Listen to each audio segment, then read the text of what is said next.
Music by DJ Lal Baburaj Supriya studio Madhepura.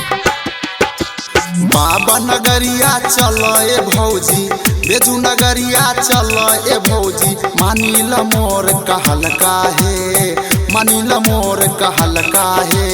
Bhole बाबा के कृपा से खेलता गोदी में जोड़ा ले काहे, भोले बाबा के कृपा से खेलता गोदी में तोरा ले काहे।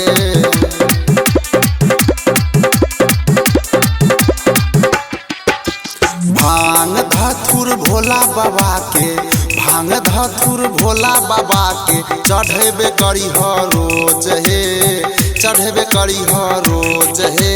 कते बाँझिन क्या भरी देलकै ओढ़र दानी गोद हे, कते बाँझिन क्या भरी देलकै ओढ़र दानी गोद हे।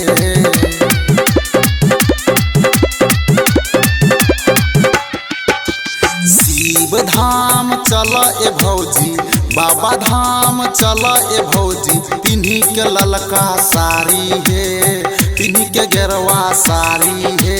भोले बाबा के कृपा से खेलता गोदी में जोड़ा ले काहे, भोले बाबा के कृपा से खेलता गोदी में तोरा ले काहे।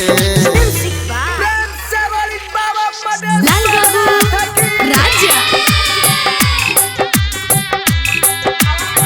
Recording by Supriya studio Madhepura.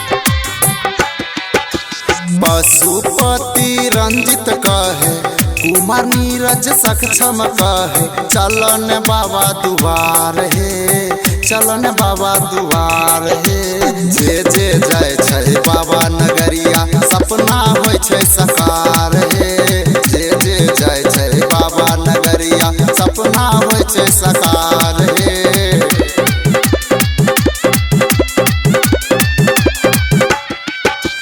DJ पे गाना बाजबे करतै, सोन पे गाना बाजबे करतै, अबरी हमरो तहलका हे, अबरी हमरो तहलका हे। भोले बाबा के कृपा से खेलता गोदी में